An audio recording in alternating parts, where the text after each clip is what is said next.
Nietzsche l'affirmait, Dieu est mort. C'est Darwin que l'on montre du doigt, l'homme préférant descendre d'un singe plutôt que d'une divinité.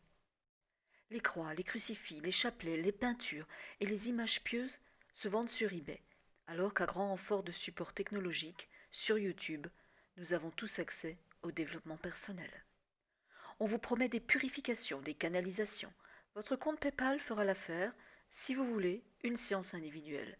Vous n'aurez non pas accès à Dieu, mais à l'univers tout entier.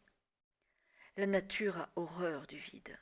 Pour certains, la fin de la religion a ouvert la porte, voilà un demi-siècle, à une sexualité jusque-là bridée. Pour d'autres, tous les coups, financiers, sont devenus permis, s'ils ne l'étaient pas déjà avant. Puisque plus personne ne regarde, puisque c'est la loi de l'ici et maintenant, entre deux déclarations d'impôts, trois critiques sur les sociétés barbares n'ayant pas encore tué Dieu et qui veulent nous imposer le leur, de gré ou de force, on respire. On respire puisque c'est le coach de yoga en ligne qui nous le dit, c'est bon pour nous. En ligne, c'est aussi ainsi que nous avançons.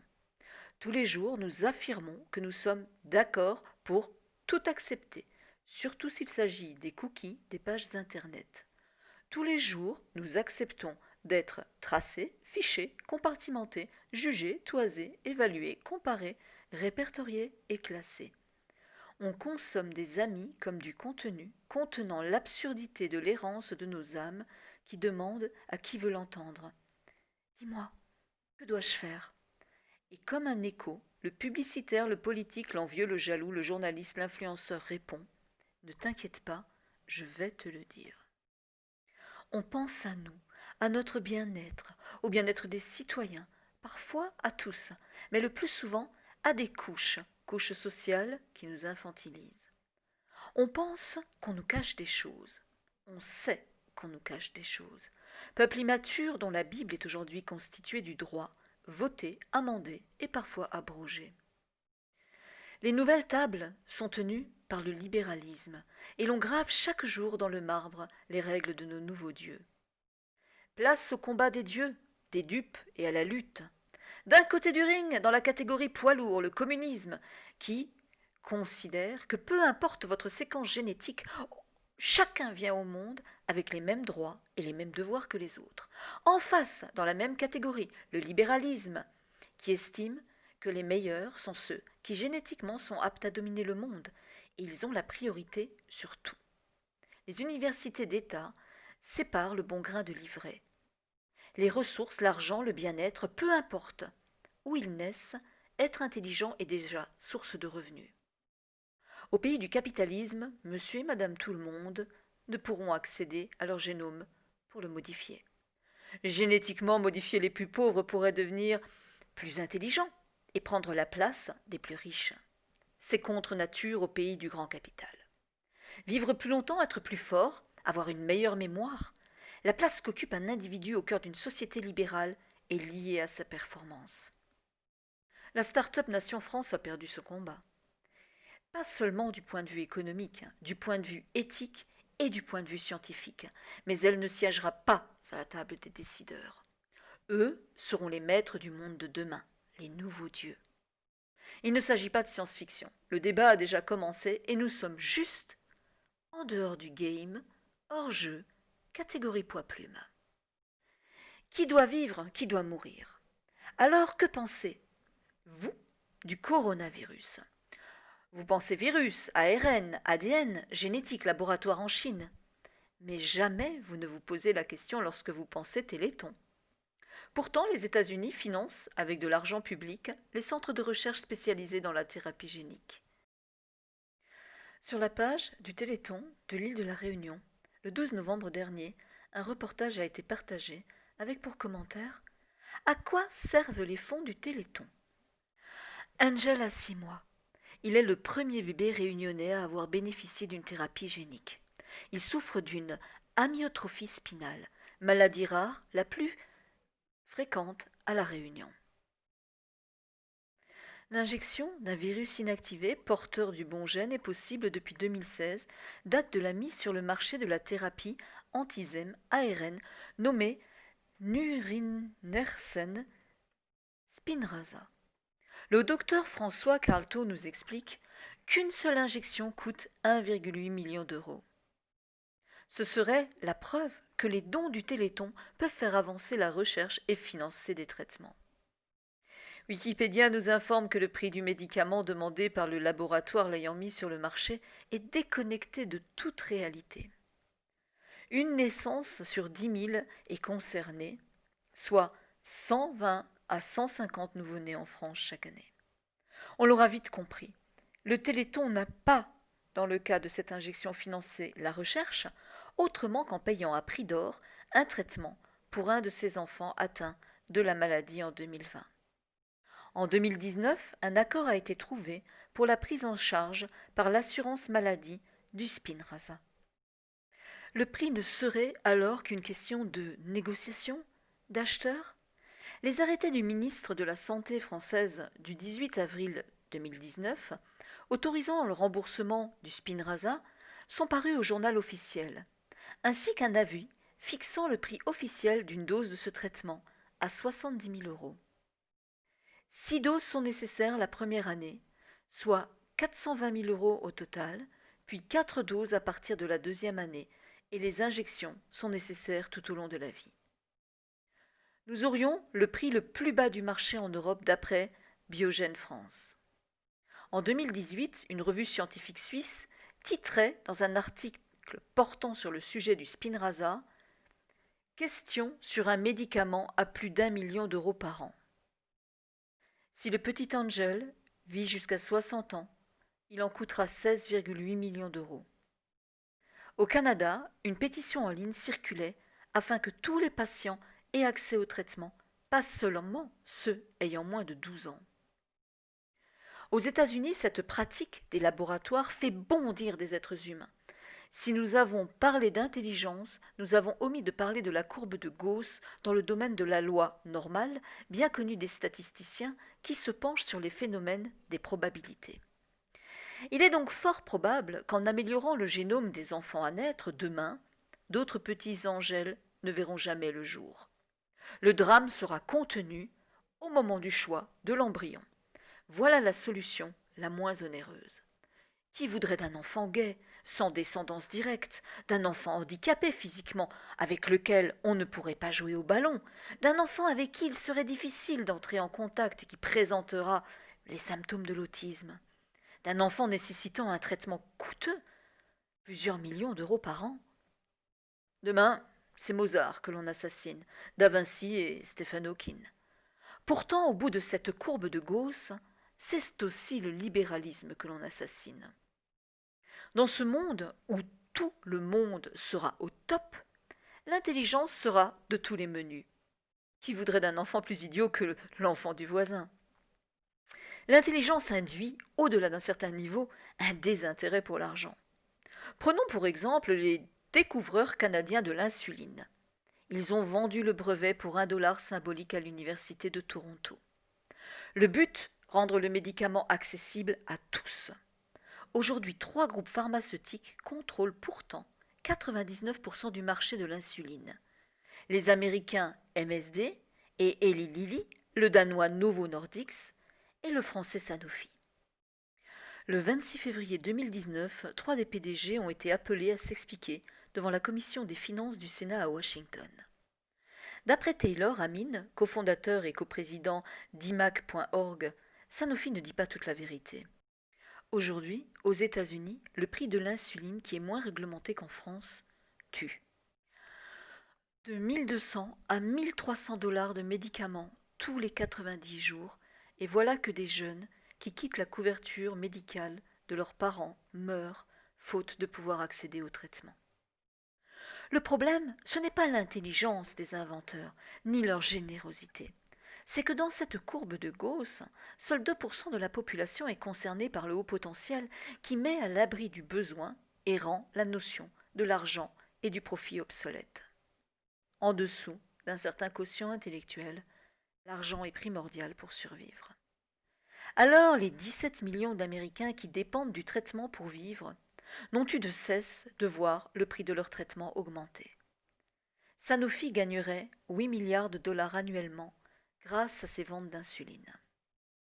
Loin de ce que voulaient voilà 90 ans les Canadiens Frederick Banting et Charles Best, un traitement pour tous et un brevet offert pour $1 symbolique. Plus près de nous, en 1952, Jonas Salz met au point un vaccin contre la polio qui sauvera partout dans le monde des vies. À la question qui détient le brevet, il répondra « Je dirais le peuple, il n'y a pas de brevet.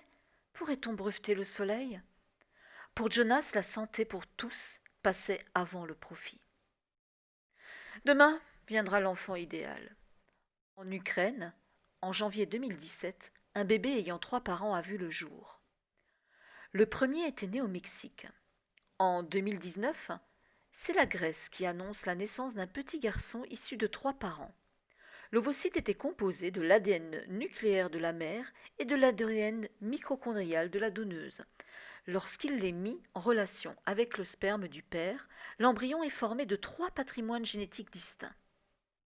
Au Mexique, il avait été question d'éviter que l'enfant à venir ne souffre d'une maladie mitochondriale, alors qu'en Grèce, il s'agissait de traiter l'infertilité de la mère et de lui permettre tout de même de transmettre une partie de son patrimoine génétique. Si les Américains ferment volontiers les yeux sur la question de la fécondation, il est possible de choisir la couleur des yeux. Rien n'indique qu'il soit favorable à plus d'interventionnisme sur le génome. Difficile d'oublier également qu'au pays du soleil levant, le James D. Watson Institute of Genome Science est fondé en 2003 en Chine lorsque Watson visite le pays. Il donne également son nom au centre de recherche de Shenzhen. D'après le journal Libération, Watson aurait déclaré qu'une femme aurait le droit d'avorter si elle apprenait que son enfant avait des gènes homosexuels. Puis, il se serait ravisé. Il aurait en 2007 tenu des propos jugés racistes dans les colonnes du journal britannique le Sunday Times. Mis au banc par la communauté scientifique pour eugénisme, le scientifique de 92 ans est renommé pour avoir participé à la découverte de la structure de la molécule d'ADN. Il est détenteur d'un prix Nobel de physiologie. Watson a beaucoup étudié la question de l'intelligence et de la génétique, qui intéresse grandement la Chine. Alors quel avenir pour l'humanité depuis que l'homme souhaite, partout dans le monde, changer le cours de l'évolution? Voilà les nouveaux héros, les libertaires absolus, apprentis sorciers ou créateurs de l'évolution. Josiah Zenner est un biohacker, mais ne vous fiez pas à son look. Nous sommes loin d'un simple geek qui trafique les codes d'informatique. Il est un pionnier du système d'édition du génome nommé CRISPR. Il a travaillé durant 2 années dans le centre biologique synthétique de la NASA en Californie pour la conception de l'habitat de la colonie martienne. Il quitte la NASA pour créer The Odin avec George Church, professeur de génétique à Harvard Medical School, pionnier des méthodes de séquençage direct du génome et promoteur du biohacking. Joshua déclare « Pour la première fois de l'histoire, les humains ne sont plus esclaves de leur patrimoine génétique. Doit-on limiter cette liberté aux laboratoires universitaires et aux grandes compagnies privées ? Je suis convaincu que non. » Il développe le kit CRISPR, un outil d'édition pour modifier son génome d'une manière autonome, vendu de $169 pour la version basique à $1145 pour l'équipement complet. Pipettes, tubes ADN, bactéries, levures, etc. Nous ne sommes plus dans ce que l'on voudrait être une fiction. Nous sommes en 2020. Joshua lutte ouvertement contre les grands laboratoires. Il déclare avoir mené des expériences sur son propre organisme pour lutter contre une maladie intestinale chronique. Dans la mini-série documentaire qui se nomme « Sélection contre nature », on réalise combien les biohackers sont prêts à prendre des risques pour le bien-être de l'humanité, afin que tous nous puissions accéder à des traitements. On réalise la facilité des manipulations génétiques et le désir de Joshua de former le plus grand nombre de citoyens à l'aide des kits. On réalise aussi que des tests se font dans des garages, sur des volontaires, pas toujours conscients des risques. Qu'il s'agisse de traitements contre le sida ou juste d'améliorer une race de chiens. On réalise surtout que les politiques commencent à vouloir prendre les choses en main et que la question du devenir de la planète et des humains est sur toutes les lèvres, essentiellement aux États-Unis. Avec la technologie CRISPR, l'évolution ne permettra pas de faire machine arrière. Biohacker malgré soi. Il existe aux États-Unis de multiples façons d'obtenir son séquençage ADN et avec un peu de patience et en fonction de l'entreprise choisie, vous pourrez télécharger votre fichier. Ceci est strictement interdit en France. Il est bon de noter que l'on encourt de sévères peines. Il est également interdit en Europe d'obtenir depuis ces données des informations médicales. Toutefois, une fois les précieuses données obtenues légalement dans un pays qui autorise la pratique, vous pouvez faire tourner sur Promethease pour seulement quelques euros votre séquence. Rien de bien passionnant puisque vous obtiendrez surtout les risques en pourcentage liés à des pathologies et les informations relatives à toutes les études qui ont permis de déduire les risques en question. La principale raison pour laquelle cela est interdit en Europe, c'est que vous pouvez contrôler si certaines molécules sont efficaces et si elles fonctionnent sur vous.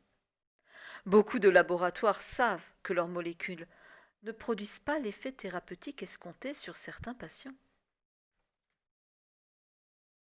La population ne réagit pas toujours positivement au traitement, mais les molécules sont prescrites dans de nombreux cas. Parfois car elles sont leaders sur un marché, parfois car il n'existe tout simplement pas d'autres traitements. Actuellement, vous devez vous rendre chez le médecin qui vous dit « Tenez, nous allons essayer cela durant 15 jours. Revenez me voir après si cela ne fonctionne pas. Nous changerons le traitement. » Vous comprendrez que personne ne gagne à court-circuiter ainsi toute une profession, toute une industrie.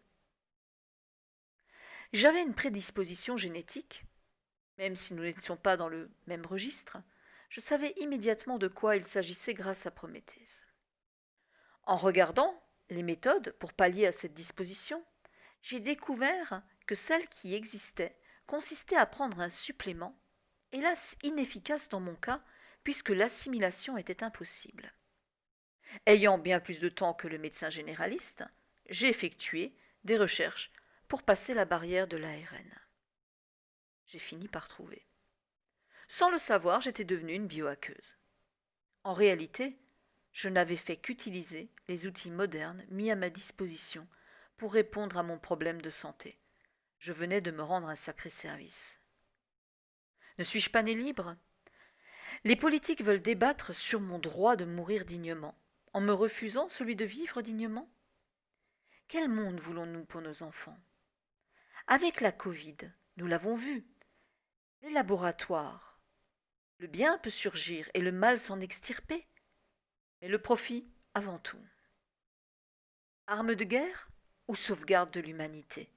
Le poison et l'antidote. Comme ce cosmétique qui ne vous rendra jamais réellement votre jeunesse, sans quoi vous n'achèteriez plus de cosmétiques. Comme cette voiture à l'obsolescence programmée, sans quoi vous n'achèteriez plus jamais de nouvelles voitures. Comme cette mode qu'il faut suivre, sans quoi vous demanderiez avant tout à un vêtement d'être indestructible. On vous parle de développement durable. Entendez par là développement, progression et forcément croissance.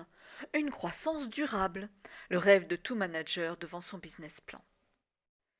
Joshua résiste au nom de ceux qui, comme lui, voulaient le meilleur pour tous et rien pour eux. Nous devons prendre garde lorsque nous aurons génétiquement des enfants doués de raison, d'intelligence et tournés résolument vers le don d'eux-mêmes au monde, qu'ils ne se tournent pas vers le sud, que nous négligeons et exploitons depuis tant d'années. Lorsque ces êtres parfaits, purs et sans défaillance voudront faire ce que nous n'avons pas été capables de faire, ils chuteront. Si nous négligeons l'hémisphère sud dans notre course au progrès, demain les nôtres seront déconcertés, mal armés et fragiles face à des siècles de colère, de haine et de mauvais traitements. Nos enfants devenus des surhommes nous regarderont comme nous regardons les singes. Ils ne comprendront ni notre absence de solidarité, ni notre besoin de profit. Nietzsche l'envisageait. Qu'est-ce le singe pour l'homme? Une dérision ou une honte douloureuse? Et c'est ce que doit être l'homme pour le surhomme, une dérision ou une honte douloureuse. Dans ce monde-là, celui de demain, les médecins qui guérissaient les causes de nos maladies auront disparu, et les laboratoires qui produisaient des molécules pour les soigner aussi. La génétique sera la médecine préventive, et on améliorera le modèle humain comme on améliore des voitures. Ceux qui s'obstineront à freiner la science, car incapables de se renouveler, disparaîtront. L'évolution ne gardera rien des anciens schémas. Le peuple résolument réclamera le changement. Les laboratoires, en voulant imposer le vaccin, issu de la thérapie génique, préfigurent l'adhésion du plus grand nombre, ce qui causera également leur perte. Note. CRISPR est une technologie dérivée du système immunitaire de bactéries qui utilise une nucléase Cas9 et un ARN guide complémentaire à une séquence de 20 nucléotides d'un gène pour induire des cassures doubles brun dans l'ADN. Cela permet de modifier spécifiquement le gène ciblé dans des cellules de plantes, d'animaux et d'humains. Cette technologie peut donc être considérée non seulement pour permettre de comprendre le rôle d'un gène, mais aussi de développer des thérapies pour des maladies héréditaires et acquises. Le documentaire dont on a parlé est disponible sur Netflix.